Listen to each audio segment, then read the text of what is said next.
Olá, pessoal, tudo bem com vocês? Belezinha? Começando aqui mais uma aula nossa de legislação e espero que todos estejam bem. Vamos começar a nossa aula, dar continuidade aí nos nossos estudos e vamos dar sequência aí ao nosso conhecimento na área empresarial. Hoje o assunto será sobre o Código de Defesa do Consumidor. Esse assunto que tem muita importância para todas aquelas pessoas que atuam na área empresarial, seja como administrador, seja como fornecedor, seja como microempresário e também como consumidor, né? Afinal de contas, um técnico em administração, que é o que se espera que vocês sejam em breve, certamente vão administrar empresas grandes, médias, micro, né? E especialmente as microempresas, né? Que são aquelas que a gente tem um contato mais imediato, precisam muito do auxílio de uma pessoa com conhecimento do Código de Defesa do Consumidor, justamente para auxiliar o fornecedor a que ele evite certos comportamentos que possam ser nocivos aos seus rendimentos, a toda a estrutura empresarial e, dessa forma, evitar demandas judiciais e reclamações administrativas no PROCON e tudo mais. E até nas redes sociais, né? Que hoje em dia é o caminho mais, talvez o que mais prejudica ou eleva, né, a fama de um empresário, é justamente aquela que é difundida nas redes sociais, tá bom? Então, hoje o nosso assunto é parte 1 do Código de Defesa do Consumidor. Teremos uma outra aula ainda mais adiante sobre o mesmo tema. E então vamos colocar aqui nosso slide para que a gente possa começar a nossa aula, tá bom? Espero que gostem. O Código de Defesa do Consumidor, a princípio, pessoal, a gente já pode adiantar que é uma legislação que completou agora, no ano de 2020, 30 anos. Ela surgiu em 15 de março de 1990. Né? Então, fez 30 anos agora há pouco. E aí, o que mudamos nesse período e que podemos comentar a respeito dele? A princípio, eu posso dizer que estudar o Código de Defesa do Consumidor no curso de administração, ele é fundamental justamente por tudo isso que nós mencionamos, né? Especialmente se você estiver auxiliando ou for um fornecedor de mercadorias, né? Então, o conhecimento da legislação vai evitar que você ou aquela pessoa com quem você trabalha tenha maiores prejuízos em caso de fornecer algo que seja inapropriado nos termos da legislação. O Código de Defesa do Consumidor, ele é uma demanda muito antiga, né? Que apenas no ano de 1990, após a promulgação da Constituição de 88, foi determinado que se criasse, um princípio constitucional, a defesa do consumidor, conforme o texto aí que vocês verificam. E nessa forma, como nós temos a liberdade, né, a propriedade privada, a livre concorrência, ela é um dos princípios que norteiam na nossa vida aqui no Brasil, também tem que ter o lado da defesa do consumidor. Né? Então, vamos equilibrar a balança entre fornecedor e consumidor para que essa relação seja cada vez mais saudável e com menos prejuízo a qualquer uma das partes, tá bom? Então, existe a legislação justamente em razão de uma determinação da Constituição Federal. A princípio, podemos dizer que consumidor é toda pessoa física ou jurídica. Primeiramente, o que é pessoa física ou jurídica? Isso já é de conhecimento de vocês, mas vamos relembrar. A pessoa física é o ser humano, aquela pessoa que nasce com vida e ao longo de todo esse lapso até a sua morte, ela é assim considerada, uma pessoa física. É todo ser humano enquanto indivíduo a partir do nascimento, com vida até a morte. Pessoa física, eu, você, seus pais, seus amigos e tudo mais. Pessoa jurídica é a união dessas pessoas físicas, né? Se for uma empresa limitada e tudo mais, né? É a união de pessoas físicas reconhecidas dessa forma, sujeito de direitos e obrigações. Então, é uma pessoa fictícia, ela não existe no mundo real, porém ela é formada por quem? Por pessoas físicas, né? Nada seria se não tivesse uma pessoa física. Se for um empresário individual ou uma EIRELI, vai ser apenas uma única pessoa, e se for uma limitada, serão 2 ou mais pessoas que vão formar essa pessoa jurídica. Mas, pela legislação, que está na Lei 8.078, que é o Código de Defesa do Consumidor, ele define que consumidor é toda pessoa física ou jurídica. Então, a pessoa jurídica, ela também pode ser consumidora. E nós vamos entender um pouco isso logo mais adiante. Então, é essa pessoa física ou jurídica que adquire ou utiliza produto ou serviço como destinatário final. Ou seja, ela adquire um produto ou um serviço desde que ela seja a destinatário final. Ou seja, ela não vai utilizar esse produto ou esse serviço para uma revenda, para prosseguir com essa demanda, com esse produto, esse serviço. Ela não compra para revender ou para se beneficiar economicamente disso. Apenas ela vai utilizar para consumo próprio, seu ou de sua família. Tá? Então, ou de sua empresa, se for o caso, uma pessoa jurídica. É aquele que se encontra numa situação de usar e consumir, não sendo um mero intermediário.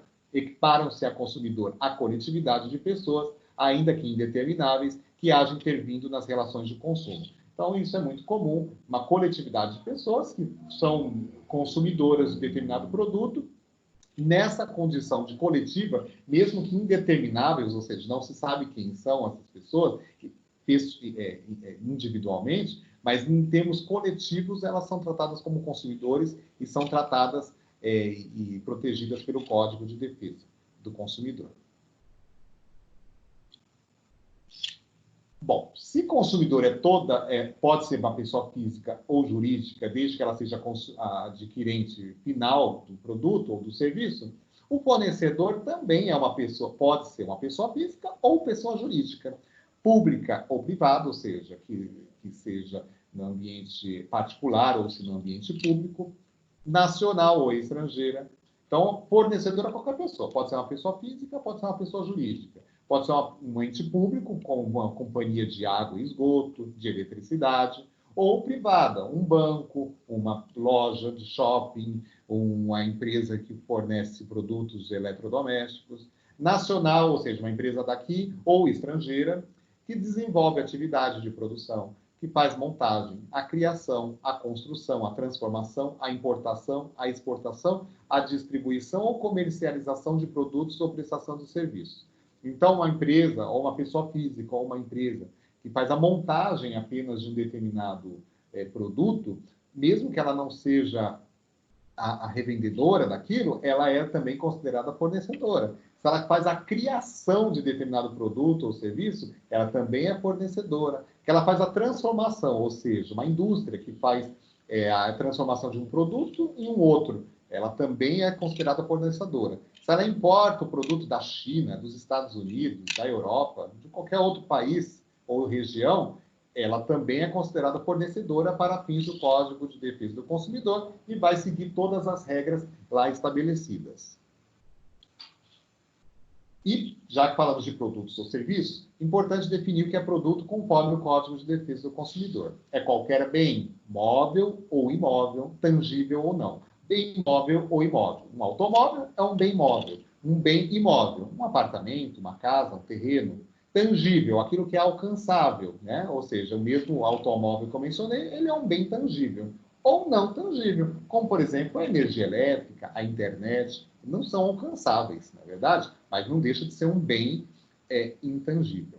Ele pode ser classificado, para fins do Código de Defesa do Consumidor, em 3 situações: em perigoso, defeituoso ou viciado, no caso de uma situação que todo produto pode ser classificado numa dessa situação. O produto perigoso, ou serviço perigoso, é aquele que causa lesão ao patrimônio, saúde ou integridade física do consumidor, por ausência de informações no produto ou no serviço contratado. Um exemplo, uma empresa que for uma pessoa jurídica ou física que produz um inseticida, por exemplo, ele tem que colocar todas as informações prévias na embalagem, né, para que aquele consumidor saiba como manusear, como utilizar aquele produto. Se não tiver aquelas informações, o produto em si já é perigoso. E sem a informação, então, ele vai causar um dano maior ao consumidor. Não é verdade? O defeituoso é aquele que causa lesão ao patrimônio ao patrimônio, à saúde ou à integridade física do consumidor, e ele é adquirido e não se presta à finalidade a que se destina, né? Então, você compra um produto esperando que ele alcance determinado resultado, e ele não só não alcança, como coloca em risco a saúde do consumidor. Um exemplo, nós podemos dizer que se você adquire um automóvel e ele está com defeitos na parte mecânica, que são ocultas e não é conhecida por parte de quem adquiriu, ele é, assim, designado um produto defeituoso. Então, ele causou risco. Quando se causa risco à saúde ou à integridade física do consumidor, ele é um produto defeituoso. Se não ocasiona risco à saúde ou mesmo patrimônio do consumidor, ele é assim chamado de viciado, ou seja, ele tem um vício. Você compra um telefone e ele, eventualmente, não faz uma chamada, você compra um smartphone, ele não consegue acessar as redes sociais, não causou nenhum dano à saúde ou à integridade física do consumidor. Então, ele é viciado. Quando não causa nenhum tipo de dano à saúde ou coloca em risco a saúde ou a integridade física do consumidor, ele é viciado, ele tem um vício. Quando ocorre o contrário, tem risco à saúde ou à integridade física do consumidor, aí ele é defeituoso. Então, essa qualificação é importante a gente frisar. Todo serviço é atividade fornecida no mercado de consumo mediante remuneração. Tem que ter pagamento, inclusive as de natureza bancária, de crédito e de seguros, exceto aquelas que decorrem de relação trabalhista. Então, um exemplo que nós podemos dizer de serviço para fins do Código de Defesa do Consumidor é aquele que tem pagamento. Se tem pagamento, podemos classificá-lo como uma prestação de consumo. Se não tem, aí ele não está dentro dentro do Código de Defesa do Consumidor. Então, tem que ter pagamento. Então, o serviço de delivery, de entrega de comida, de produtos que se adquire na internet, os serviços bancários, de seguro. Então, tudo isso é serviço. Agora, aquele que a pessoa vem prestar um serviço na sua casa, uma diarista, uma pessoa que presta um serviço que tem um vínculo empregatício, nesse caso, ele não é um serviço protegido no Código de Defesa do Consumidor. Existem outras esferas do direito que vão protegê-las, mas não o Código de Defesa do Consumidor. Somente aquele que tem pagamento e que não tenha vínculo com relações trabalhistas. O Código de Defesa do Consumidor ele é uma legislação que tem calcada em princípios. E o que são princípios? São aquelas regras que não se modificam, né, ao longo do tempo. Então, quais são os principais, né, os mais importantes princípios que o Código de Defesa do Consumidor estabelece e que vão nortear essa relação de fornecedor e de consumidor? O primeiro que eu destaco aqui é o do protecionismo. É aquele que evita, né, evita o desequilíbrio entre as partes que já são desiguais. O consumidor e o fornecedor são partes desiguais de uma relação, mesmo que sejam pessoas físicas e pessoa física e pessoa física, ou mesmo pessoa jurídica e pessoa jurídica. Eles são desiguais. Por quê? Um fez um determinado produto, tem um conhecimento técnico total de como se faz aquilo, e o outro, que é o consumidor, não tem o mesmo conhecimento, né? Então, o poder de relação entre essas partes são desiguais, né? E não há nenhum problema nisso. O código ele vem justamente com essa intenção de proteger e de tornar mais equilibrada as forças entre essas duas partes, entre fornecedor e consumidor. Então, ele tem essa característica. O Código de Defesa do Consumidor, ele tem a característica, sim, de proteger o consumidor. Isso não quer dizer que seja contra o fornecedor, apenas vem tornar mais equilibrada essa relação. Um outro princípio que destaco, o da vulnerabilidade. O consumidor é a parte mais frágil na relação fornecedor-consumidor. Na relação de consumo, o consumidor é a parte mais frágil. É a parte que vai ter a sua saúde eventualmente atacada, a sua integridade física abalada, o seu patrimônio abalado. Veja bem, o serviço bancário, a parte mais frágil nessa história é o consumidor que deposita seu dinheiro e utiliza dos serviços bancários, ou do próprio banco, pessoa jurídica, que mantém uma rede extensa de agências e de diversos serviços Brasil afora. É óbvio que nós temos aí já um desequilíbrio enorme, e a parte mais frágil é o consumidor. Daí ele é vulnerável, ele está sujeito a todos esses riscos. Então, o código vem justamente para equilibrar, para pacificar essa relação. E o baixo conhecimento técnico. Não importa se é pessoa jurídica, se é uma pessoa rica, se é uma pessoa pobre, se é uma pessoa jovem, se é uma pessoa mais idosa, não importa. Ele sempre vai ter um conhecimento técnico muito inferior àquele que produziu, com algumas exceções. Mas, em regra, não importa se é uma pessoa, um engenheiro que tem um vasto conhecimento, e inclusive intelectual, qual a relação, qual o conhecimento dele, de repente, em relação aos serviços bancários que eu mencionei agora? Não tem, ele não sabe como funciona, não é da área dele, não é verdade? E mesmo a nós, um professor, um aluno, qual o nosso conhecimento dentro dessa área aqui, administrativa, do direito, em relação a quem produz, por exemplo, uma televisão, um telefone celular? Nós não temos o conhecimento técnico, nós temos um baixo conhecimento. Conhecemos um pouco, mas é baixo esse conhecimento. Então, o Código de Defesa do Consumidor, ele vem justamente para equilibrar essa relação. Ele vai proteger a parte mais frágil, aquele que tem um conhecimento técnico menor, e é o que está na parte desigual, ainda mais fragilizada em relação à outra. Então, é baseado nesses três princípios que a legislação que trata do Código de Defesa do Consumidor se baseia, né?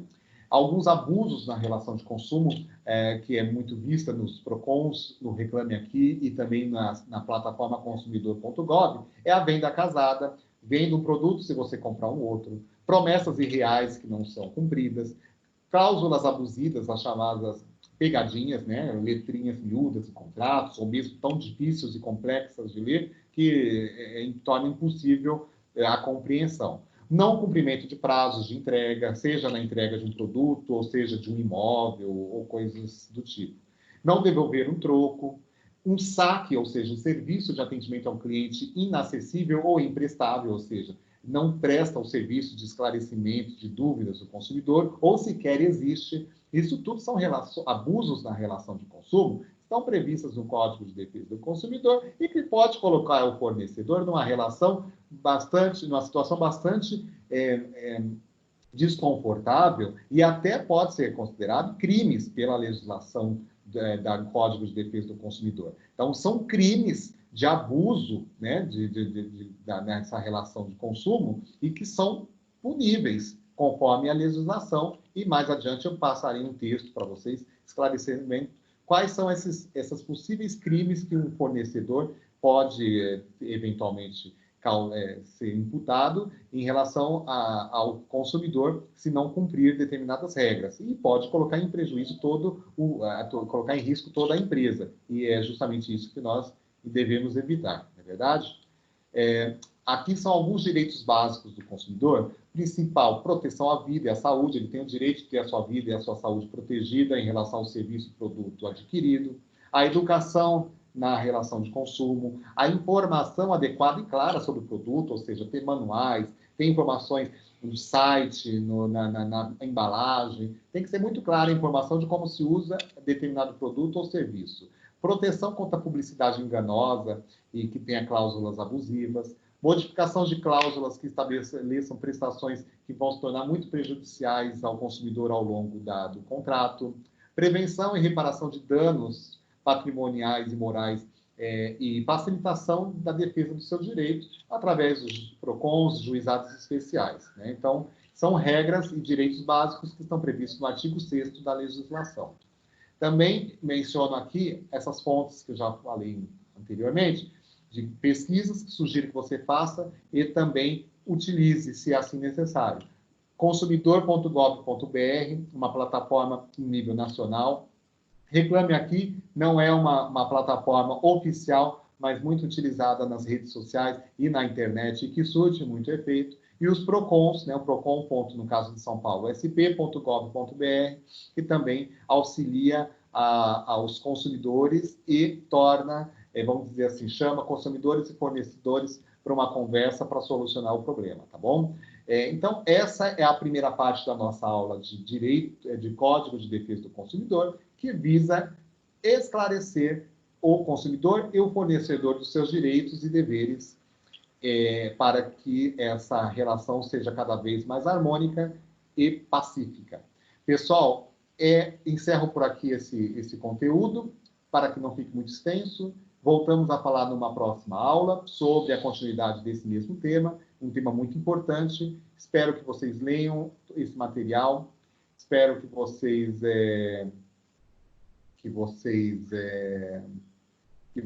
entendam, e voltamos a nos falar numa próxima aula. Muito obrigado e até a próxima.